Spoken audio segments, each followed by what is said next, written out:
BJP जिंदाबाद, नरेंद्र मोदी जिंदाबाद। সন্দেশখালীর প্রতিবাদে কলকাতার মেয়ো রোডে বঙ্গ বিজেপির ধর্ণা কর্মসূচি। আদালতের শর্ত মেনে চলছে এই বিক্ষোভ অবস্থান। দেখুন, আমাদের তো করতেই হবে, কারণ রাস্তায় ঘাটে মাঠে নেমে মানুষের পাশে, বাংলার মানুষের পাশে লড়াই করছে একমাত্র ভারতীয় জনতা পার্টি। আর এটা মুখ্যমন্ত্রী মমতা বন্দ্যোপাধ্যায় বুঝে গেছেন। আমরা সেটিংয়ের রাজনীতি করি না। আমরা সিপিএম কংগ্রেসের মতো, মোহাম্মদ সালিম আর অধীর রঞ্জন চৌধুরীর মতো আমরা সেটিংয়ের রাজনীতি করি না। আমাদের প্রদেশের সভাপতি অধ্যক্ষ মহোদয় আমাদের ডক্টর সুকান্ত মজুমদারকে যেতে দেওয়া হয় না, তাকে খুন করার চক্রান্ত করা হয়। আমাদের বিরোধী দলনেতাকে আদালত থেকে পারমিশন নিয়ে আসার পরেও তাকে ঢুকতে দেওয়া হয় না, অথচ বৃন্দা ক্যারেট গটগট করে লোকজন নিয়ে ভিতরে চলে যায়। সুতরাং এটা স্বাভাবিক এবং আমরা খুশি। বাংলার মানুষ দেখছে, বাংলার মানুষ জানে যে আজকে আমাদেরকে সন্দেশখালীর মা বোনদের পাশে দাঁড়াবার জন্য, এটা গণতান্ত্রিক দেশ, ডেমোক্রেটিক কান্ট্রি, সবার বিরোধিতা করার, প্রতিবাদ করার সেই অধিকার আছে, কিন্তু তার জন্য আমাদেরকে আদালতে যেতে হয়। বাংলার মানুষ দেখছে, আমরা গর্বিত। আমরা সেটিংয়ের রাজনীতি করি না। হ্যাঁ, অ্যাবসলিউটলি। আজকে আপনারা খোঁজ নিয়ে দেখুন, 2019 থেকে 42টা মামলা হয়েছে শেখ শাহজাহানের এগেনস্টে। পুলিশ মন্ত্রী জানতেন না?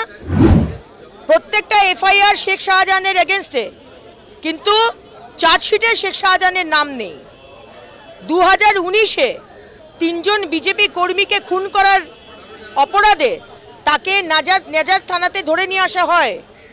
তারপর জ্যোতিপ্রিয় মল্লিক মমতা ব্যানার্জিকে ফোন করে, মমতা ব্যানার্জি পুলিশকে দিয়ে তাকে ছাড়িয়ে দেয়। কেন? এটা প্রথমবার নয় যে তাকে শেল্টার দিয়ে এসেছেন। মুখ্যমন্ত্রী মমতা বন্দ্যোপাধ্যায় আমাদের মহিলাদের ব্যবহার করে, মই হিসেবে ব্যবহার করে আজকে নবান্নের 14 তলায় বসেছেন। ফেলিনি বসাক, চম্পলা সর্দার, তাপসী মালিক, সন্দেশখালীর মা বোনেরা সব এক।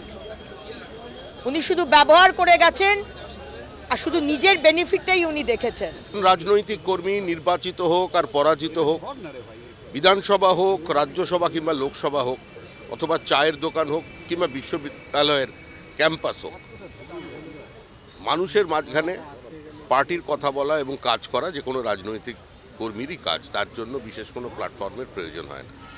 আমি একজন দলের কর্মী, অনেক ছোটোবেলা থেকে অপ্রাপ্ত বয়স থেকে রাজনীতি করছি, তার সঙ্গেই আছে। সেটা আমার জানা নেই, এখনও পর্যন্ত সেই তারিখটা আমি জানি না। আমি পার্টির একজন কর্মী, পার্টি যেদিন আমাকে পৌঁছতে বলবে দিল্লিতে সেদিন যাব। এখন প্রধানমন্ত্রীর 2 দিনের সফর আছে, সেটাকে সফল করতে এবং আরও বেশি কর্মী সমাবেশ ঘটাতে পার্টি যে কাজটা দিয়েছে সেটার মধ্যে আমার হাতে তো কোনো কম্পাস নেই, ফলে দিক নির্দেশ আমি কোন দিকে আমার জানা নেই। কৌস্তব বাগচি ভালো ছেলে, প্রতিবাদী একটা মুখ হয়েছে। এখন কংগ্রেসের বিভিন্ন অবস্থানে সে প্রতিবাদ করেছে, রাজ্য সরকারেরও বিরোধিতা করেছে। এই মুহূর্তে সে বুঝেছে সারা ভারতবর্ষ জুড়ে যখন কংগ্রেস কর্মীরা, কংগ্রেসের পুরনো নেতৃবৃন্দ যখন এই কংগ্রেসের অবস্থানকে অপ্রাসঙ্গিক ভাবছে, জনবিরোধী ভাবছে, একটা দেউলিয়া রাজনীতি ভাবছে, তখন অনেকেই কংগ্রেস ছেড়ে দিচ্ছেন। এবং একজন জাতীয়তাবাদী কর্মী যদি মনে করেন এই মুহূর্তে তার জায়গা কোথায়, যখন আদালত কানমলা দিয়েছে, থাপ্পড় মেরেছে, তখন 7 দিন সময় চাইছেন, 8 দিন সময় চাইছেন, কিন্তু পশ্চিমবাংলার পুলিশ কি চাইছে, মুখ্যমন্ত্রী কি চাইছেন এটা বুঝতে পারছেন। আজ সবাই ওখানে পুলিশকে, ডিজিকে পর্যন্ত স্বীকার করছে না, নেতা এমএলএদের তাড়া করছে।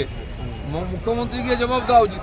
মুখ্যমন্ত্রী দিদি নম্বর 1 হয়ে শুটিং করতে পারছেন, কিন্তু যেখানে হাহাকার করছেন ধর্ষিতা মহিলারা, সেখানে গিয়ে কথা শুনতে পাচ্ছেন না। তিনি চলে গেছেন জঙ্গলমহল। সমস্যা হয়েছে সন্দেশখালীতে, সাগরে, সুন্দরবনে, তিনি চলেছে জঙ্গলমহল। জঙ্গলমহলের মহিলারা এখনো ঝাড়ু তোলেননি, তারপরে থেকে দার্জিলিং যাবেন। কেন? আদালতই পশ্চিমবঙ্গকে চালাচ্ছে, আর এনারা আন্দোলন করতে করতে আদালতের বিরুদ্ধে চলে যাচ্ছেন। যেটা পাচ্ছেন না আদালতের ঘাড়ে চাপিয়ে দিচ্ছেন। আদালত নাকি শাহজাহানকে ধরতে দিচ্ছে না, কবে না বলেছে আমরা জানি না। তো সেজন্য শাহজাহান হচ্ছে বোধহয় ওদের প্রাণ পাখি, ওইটা ধরলে বোধহয় টিএমসি সরকার পড়ে যাবে। রাজ্য তো প্রথম থেকে হাইকোর্ট বলেই দিয়েছে ধরুন, ধারতে না বলেনি তো। দিদিমণি নিজের আঁচলের তলায় লুকিয়ে বলছেন আমার ছেলে হারিয়ে গেছে। পুলিশ নিজের গাড়িতে শাহজাহানকে নিয়ে ঘুরছে আর গোটা ঘুরছে, শাহজাহান নেই। এই ধরনের নাটক আমরা অনেক দেখেছি। এই করতে করতে রসাতল গেল পশ্চিমবাংলা। এখানকার সরকারকে মানুষ ভোট দিয়ে জেতায়, সরকার হয়, কিন্তু রাজ্য চালায় কোর্ট।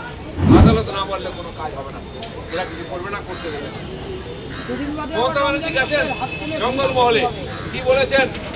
কুর্মীদের আদিবাসীদের ঝগড়া চলবে না। কে ঝগড়া বাড়িয়েছে?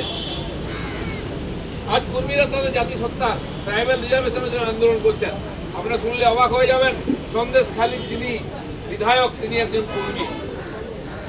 বাংলায় কুর্মীরা রিজার্ভেশন পায়নি এখনো, ট্রাইবাল স্ট্যাটাস। তিনি ট্রাইবেলের সার্টিফিকেট নিয়ে ট্রাইবাল সিট থেকে লড়াই করে এমএলএ হয়েছেন। এই অসাধ্য সাধনটা এটা মমতা ব্যানার্জির দ্বারা। ফ্রড সার্টিফিকেট নিয়ে একজন ট্রাইবেল হয়ে কি করে লড়াই করতে পারে? সে জন্য শাহজাহানের সঙ্গে সঙ্গে ওখানকার এমএলএ কোমরে দড়ি পরানোর দরকার হচ্ছে, দুটোকে জেলে ঢোকানো দরকার। ব্যুরো রিপোর্ট, সূত্রকার সংবাদ।